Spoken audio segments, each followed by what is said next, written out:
Hello and welcome to another episode of MacStories Unwind. I'm John Voorhees, and I've got Federico Viticci with me. Hey, Federico. Hello, John. How are you? Good. I'm rotating in my chair for people at home, just kind of Nice. swiveling back and forth. Yeah, I'm doing really well. I had too much coffee today. That's why I'm acting a little strange. I'm going to even shift my Interesting. camera right on camera. We have things to talk about, Federico. We have things Okay. to talk about. I I see an quit interesting. Dropbox. Okay, so this is I interesting. just Because had to drop the bomb. I thought you did months ago when I did, and I guess you didn't. I didn't. I tried, but well, first of all, I started the process months ago, and I realized that one, I had like a lot of old junk in there. Hmm. Two, I coordinated with a lot of different people on podcasts through Dropbox. And so I wanted to make sure I didn't screw anything up. So what I did is first we moved the shows that you and I worked together on to Google Drive. And then I moved like all the Mac Stories information that was kind of like the documents I use periodically, whether it's contracts that we're creating or other stuff. I moved those over to Google Drive. And then I just waited and kind of watched to see what I needed to go back to Dropbox for. And when I got to the point where I didn't need to do that on a regular basis, I took everything in Dropbox and I copied it to an external SSD as a cold storage archive. I also copied it, backed it up beyond that too. And that took a while. That was like 150 gigabytes of data. And boy, getting yourself off of Dropbox is not easy. I mean, I think it was easier for you because you were only using Dropbox as a web-based app. I had it embedded in Finder, and get those files off took a little while, but then deleting those files off my local drive kicked off an enormous sync job with Dropbox. Some of it kind of got hung up. I ended up going to the web, doing some of the work there, doing some of it locally. Eventually, everything synced up, and I had basically nothing left in Dropbox, at which point I uninstalled the app, did a bunch of restarts, downgraded to the 2 gigabyte plan because it's still useful to have a Dropbox account for the one-off files now and then. Hmm. And I was done, but it took quite a bit of time, and there were at points at which my system was just chugging, and I was having really a hard time dealing with the Finder. It was really causing huge problems. But between a lot of restarts and eventually getting all that information plus the app off my system, everything seems fine now. And I guess the reason I did this, worth mentioning, I suppose, is that I wanted to get Gemini, so I started paying for a Google One account, and that comes with 2 terabytes of storage, which is the same amount of storage I had on Dropbox. And so I figured it didn't make sense to be paying for both of those. So I really just traded one for the other, is what Hmm. I did. Yeah. Yeah, I did this months ago. It also was not immediate. Like it took me a few days to do it. I had some folders that I was sharing with you and some folders that Hmm. I was sharing with Sylvia. Yep. So a lot of the family stuff I moved to iCloud Drive with Okay. I Sylvia. did some of that too, actually. Yeah. Some of Yeah. my personal stuff. Yeah, so we started sharing that in iCloud Drive. Then the slowest part was moving the archive of all my video game ROMs that I Yes. personally ripped over the course of multiple months, like that Right. 400 gigabyte archive from Dropbox onto my local machine. And I had to use an external drive, and I had to do it like in batches because I did not have enough space on my computer at the time. I was actually using an iPad at the time, and I didn't have Oh, enough wow. space. So I did it on the iPad, moved them off to an SD drive in multiple stages. And then I took it from the SD drive and I had to upload to Google Drive. I was also already paying for Google Drive. That was actually one of the sort of the catalyst behind all this, was realizing that I was just paying Dropbox for storage, but I was also already paying for Google Drive. And I figured, let me Oh, just okay. optimize my costs because I'm paying for Google Drive and I don't really depend on Dropbox. It's just file storage. And Right. so Right. the slowest part was transferring my archive of video game ROMs including like the GameCube ones, Yeah, the the big ones. Yeah. the big ones like Yeah. Nintendo Wii, PlayStation and PlayStation 2, like all those files. It took a few weeks, but I've been on Google Drive and iCloud Drive as it's like this hybrid model where it's like Yep. mostly Google Drive, but iCloud for personal and family sharing stuff. And it's been fine. I mean, it's been totally fine. The Google Drive integration on the Mac and on the iPhone, surprisingly, even with files, it works pretty okay. And I cannot really complain. I cannot really say that I missed Dropbox because it was just a directory in the cloud, and now that directory in the cloud is on Google's cloud. So it's okay. Yeah. Yeah. It doesn't change too much. I know we did try briefly using iCloud Drive for things like syncing large files for podcasts, which Oh is no, not it's very good. bad. It's It's really bad. bad for that. So it's worth mentioning because that's why we have a hybrid model more than anything else, I'd say. And there are some quirks about Google Drive that drive me a little nuts that require me to use the web interface more, which is, for instance, if Federico shares a large video file with me and it's in my Google Drive, it shows up in Finder because I'm using the integrated Google Drive file provider inside of Finder. I can't just delete that file from the Finder. It won't go anywhere. It just stays there forever. I have to go to the web and delete it. And I'm not actually deleting it. I don't think all I'm doing is unsharing it with myself, which is a little bit different concept, which is why it doesn't work that way in Finder. But Dropbox handled that a little nicer, I think. But for the most part, I mean, I just go in once a week and clean up some of those big files because large files have become a big problem for me with all of the video stuff that we're doing. I was approaching like 82% of my 4 terabytes SSD on my Mac Studio full. I've got it down to 67% now, thanks to getting rid of all this old Dropbox cruft. But yeah, I needed to free up some space, so I'm down to about 66, 67%. Nice. So I'm Yeah. pretty happy with it overall. Yeah. The thing I don't understand about Google Drive, so you and I, we share an inbox folder Yeah. where we can just drop audio files and video files. And I do upload them to that inbox folder in my web browser. So I go to the Google Drive web app in my browser and I upload my files. But later, those files show up as cloud versions. So they're not downloaded. They show up as cloud versions in the home view of my Google Drive on the Mac. Even though I upload them to a subfolder, they show up in the root view of my Google Yeah. Drive. That's But weird. I only mean, on if the the but only on the Mac, which I yeah. honestly don't understand. Yeah. Well, I mean, I'm still, as people probably can tell, a little new to Google Drive. So if anybody has any tips or tricks that Federico and I can use for dealing with sharing these large files and folders, please let us know. But overall, it's been a good experience and hasn't been that difficult to deal with. So I've been very happy with the setup. Yeah, yeah. And lately I've also like local storage as being also something that I keep thinking about, in testing this Mac Studio that Apple sent me with 8 Yeah. terabytes of storage. I thought, oh, that's basically infinite space, like I'm never gonna run out. But it turns out when you start like in testing, like trying to use this Mac Studio for the reason that Apple sent it to me for evaluation, like trying to use these local AI models, and especially the big ones. When you download a few versions of the same model, like the new DeepSeek, which I have been playing around with, but just downloading 2 versions of the full DeepSeek, that's 1.5 terabytes, because Right. it's 700 gigabytes per file. So like you would think, oh, 8 terabytes, I'm never gonna run out.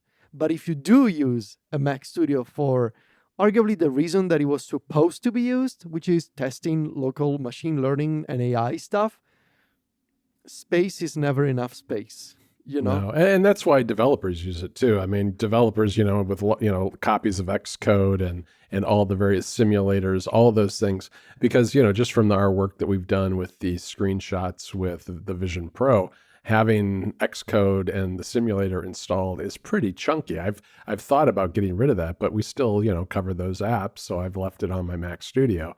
But it takes up a lot of room for something I'm basically using for screenshots. That's a whole nother conversation. You can listen to MacStories when we talked this past week about our wishes for Vision Pro. One of them was easier ways to do things like Yep. screenshots, I believe. So, Yep. Yep.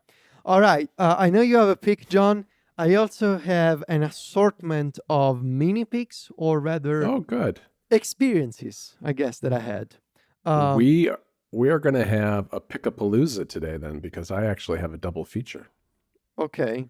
So a couple of things that I want to mention. We finished watching Friends. Okay, very good. Very Congrats. sad. Very sad. Thank you. Very sad. I'm really Oh, very yeah. nostalgic, and I'm afraid that after watching Friends, nobody's gonna make me laugh as much as Matthew Perry did with Chandler. That's a different problem. So after finishing Friends, we watched the Friends special, Friends the Reunion, on Never seen it. what is it called So now? Max, HBO Max. I don't even remember how Friends ends. It was so long ago because I actually watched it in real life Uh, when it came out. You did watch the finale in real life? Oh, of course, yeah. I used to Oh. watch that stuff. Yeah, like Yeah. I don't. So, What well, year? spoilers. What year was? I don't even know what year it was. 2004. 2004. Okay. Okay. Okay, spoilers. Yeah.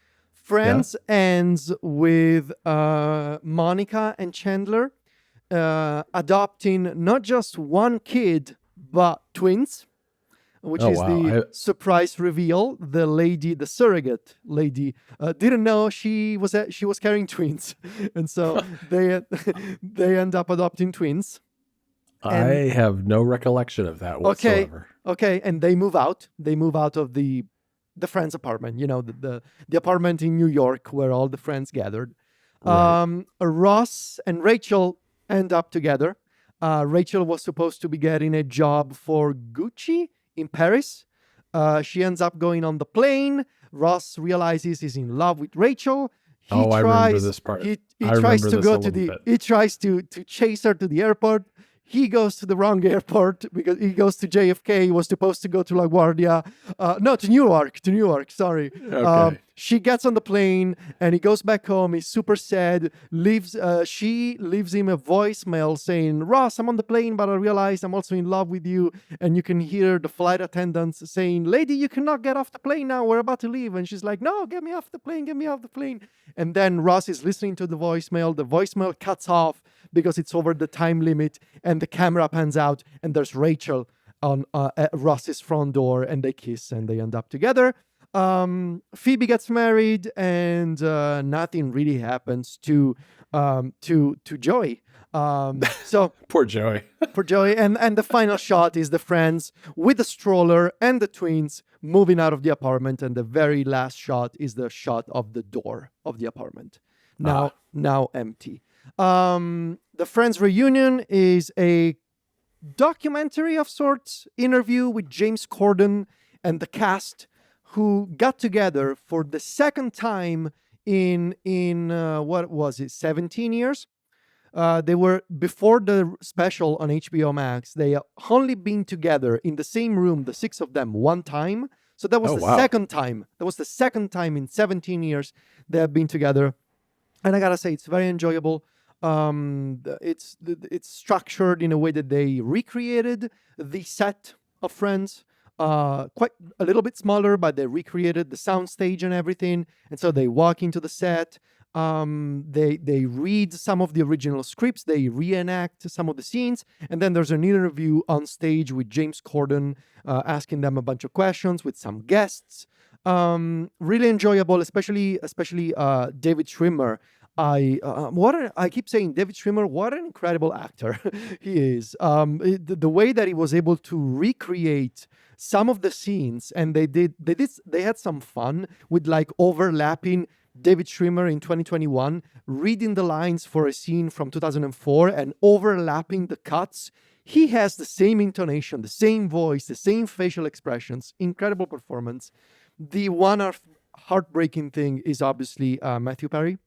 Right. Especially now, watching Matthew Perry, and you can tell that is, he had gone through a lot of health issues and problems with addiction that have been documented over the years, especially in his memoir, which I want to read at some point. But overall, really enjoyable. So if you watch Friends and haven't seen the reunion on HBO Max, go watch it. Then we made the mistake of trying to watch the spin-off of Friends, which I didn't know existed Neither did until a few I. weeks ago, I forgot that. called Joey, which aired on. Oh, It's so bad, John.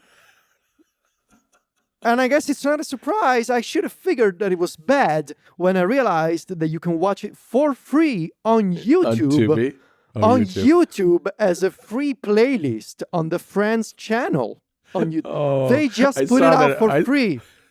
I saw that in your screenshots of your Yes. Sky article, and I didn't realize it wasn't Friends and that It's you were so actually that was bad. Joey. It's so one of them is Friends. The second screenshot is Joey. Okay. They basically took the Joey character and undid all of the character development that had happened on Friends. It's a story of Joey Okay. moving to Los Angeles to pursue his acting career, but in such a weird and dark and grotesque way, almost as if his previous life in New York and his friends don't exist. And he's this character who somehow doesn't know how to have a relationship with women anymore. And obviously, Joey on Friends is the womanizer, so to speak. Right. So he doesn't know how to approach women anymore, doesn't recall any of his friends. They're only mentioned his passing with no emotion. It's very, very bad. And I was reading about it, like the Friends directors didn't want the show to exist. And basically Matt LeBlanc said, yeah, it was terrible. I just did it because they gave me $30 million. And Well, at least he's, for $30 million. Yeah. He At least he's honest about it. He said, it was the best mistake of my life because they gave me $30 million. I would do it again for $30 million. And I mean, I'm like, sure, I get it. So Yeah. do not watch Joey. It's very, very bad and weird. Don't do it. End with Friends and maybe do what I did, watch the reunion and watch the plenty of Friends bloopers and cut scenes from YouTube. Yeah. A lot of good bloopers. All right. Are you ready for my picks, Federico? Yes. I have a double feature of movies for you. One is The Order, which is a Jude Law movie that came out towards the end of 2024. And this is a crime thriller that was directed by Justin Kurzel. And it's a story based on things that actually happened in the 80s. There was a murder of a Jewish radio host named Alan Berg, and that actually happened, and I think it was Denver, Colorado. And it turns out that the people that murdered him were a white supremacist terrorist group in Idaho. And it's kind of an interesting movie because there are echoes of some of the stuff that's going on in the U.S. today, frankly, and how historically the U.S. has had militia groups, hate groups, kind of domestic terrorist groups in various parts of the country. And The Order is about this Klan group that grew up in Idaho in the 80s, before the internet, obviously, but were recruiting people and committing bank robberies, doing counterfeiting of money to raise funds for their plan to overthrow the United States government. And the story is about Jude Law, who's an FBI agent who is investigating Alan Berg's murder and comes across this group and pursues, going after them. And it's really super well done. I actually remember these events from back in the 80s vaguely, and it's an interesting story to revisit and see as kind of a true crime drama. The other movie I want to mention is Fountain of Youth, which is an Apple TV Plus movie, which got a lot of hype. And I'm here to tell you that it's good, not great. I thought it was kind of forgettable. It has John Krasinski in it and Natalie Portman. And it's sort of an Indiana Jones kind of thing, traveling around the globe, trying to find artifacts, trying to solve this mystery. And I watched it last weekend, and I think that the hype let me down because I usually go into these things without a lot of expectations. And it's not, the reason I'm mentioning it and kind of recommending it is because it's not bad. It's just not, I think, what it was hyped up to be, which is a franchise for Apple TV Plus. Maybe they'll try to do that, but if they are going to do that, it needs to have a little less camp and a little more of the drama. And flair of something like Indiana Jones movies. Okay. This is not that. Harrison Ford is a better protagonist for that kind of thing. All right. So those are my 2 picks, Federico. And before we go, very quickly, want to mention the MacStories Unwind Deal, Kill Bill Volume 1 with Uma Nice. Thurman, great Quentin Tarantino movie, is available for only $5 right now. Usually it's around $15, so it's a really good deal. I'll have a link in the show notes, so check it out. That's one that if you're a movie fan, you should have in your collection. So go to the show notes and you'll get the link there. Nice. And I think that's it for today, Federico. That's it. All right. You can find us over at MacStories.net and on social media, where Federico is at Viticci. That's VITICCI. And I'm at John Voorhees. JOHNVOORHEES. Talk to you next week, Federico. Ciao, John.